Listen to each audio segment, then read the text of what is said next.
Similar to Dracula, Frankenstein is a 1931 American pre-code science fiction horror film directed by English director James Whale, best remembered for films such as The Invisible Man, Frankenstein's sequel, The Bride of Frankenstein, and The Old Dark House. Never heard of it. Frankenstein stars Boris Karloff as Frankenstein's monster, Colin Clive as Dr. Henry Frankenstein. Now, during the filming, Karloff would spend hours on end with the legendary film makeup artist Jack Pierce, which was actually made a name for himself because of the design for Frankenstein's monster. Now, the idea of Frankenstein actually came off the success of 1931's Dracula.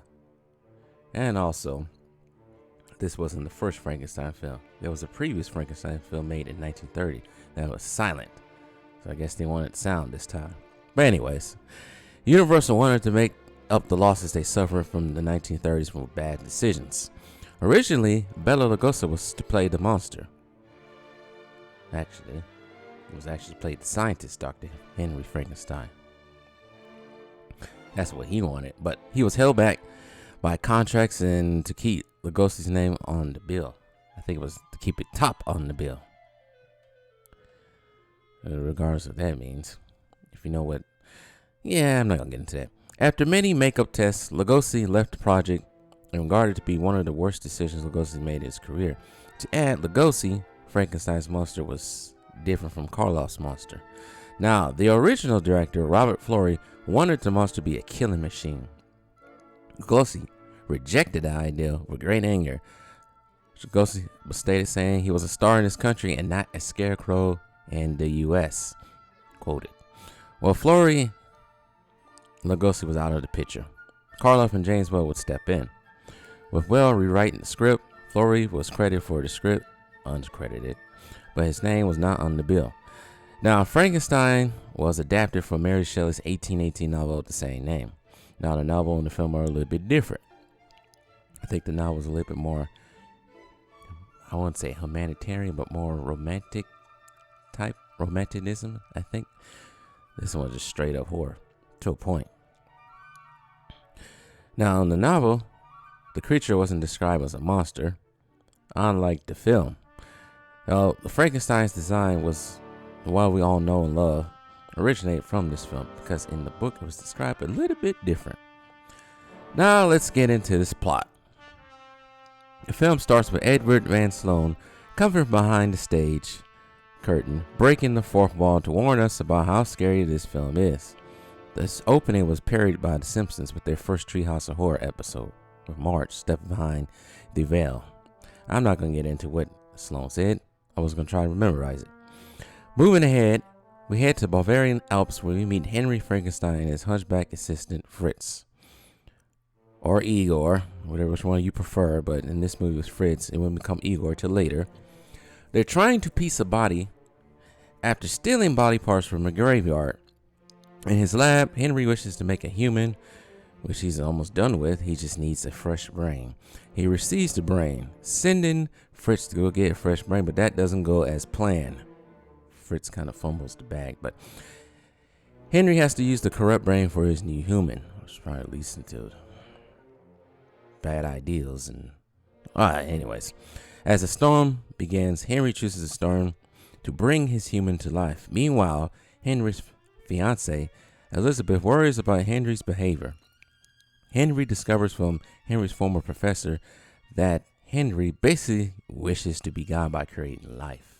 So Henry accomplishes his mission. The human is alive, sort of alive, but it comes with serious cause and effect.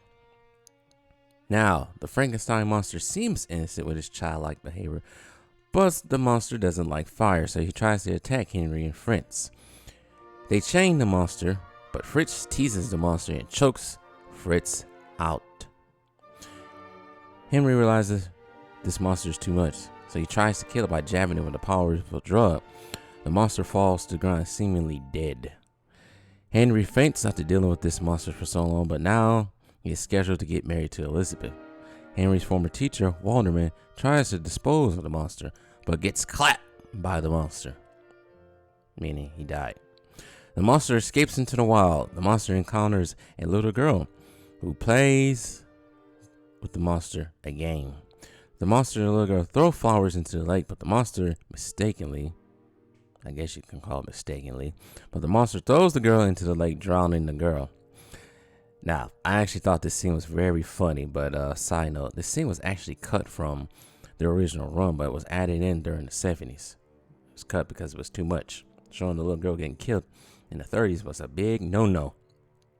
As soon as Henry and Elizabeth are to be married, Henry's friend Victor, it's weird how they changed the name from Henry Frankenstein to Victor Frankenstein in some films and adaptations, but anyways, Victor brings the news that Waterman was killed, fearing the monster was behind this. So in the climax, the monster encounters Elizabeth. She faints. The little girl's father, a farmer, finds his daughter's body in that lake, mourns her loss, carries her into town, creates a mob in the town with the mission to rid of the monster for good. During the search for the monster, Henry encounters the monster, is knocked out by it, and the monster grabs Henry and takes him to a windmill with the mob outside. Well, the monster wanted to save his master. The monster chucks Henry outside the windmill. Henry hits a windmill fan, breaking his fall, and falls to the ground like a piece of meat. The mob burns the windmill down with the monster inside. The monster screams loud while saving Henry at the same time. I say Henry got lucky because those people didn't find out who was actually behind the creation of this monster, but nonetheless, the mob delivers Henry to Castle Frankenstein with the wedding accomplished and Henry's father burying Frankenstein, sharing a good future for the newlyweds. In the aftermath to this film, it was well received by the people, but suffered cuts. For example, the little girl's death was one of them, and it was banned in China per usual, saying something about some superstitious type stuff. Like Dracula, Frankenstein will be remade and adapted in many different ways since 1931. The film did receive sequels in Bride of Frankenstein 1935, The Son of Frankenstein 1939, The Ghost of Frankenstein 1942, The House of Frankenstein 1944, Frankenstein Meets the Wolfman 1943, with different actors portraying the character.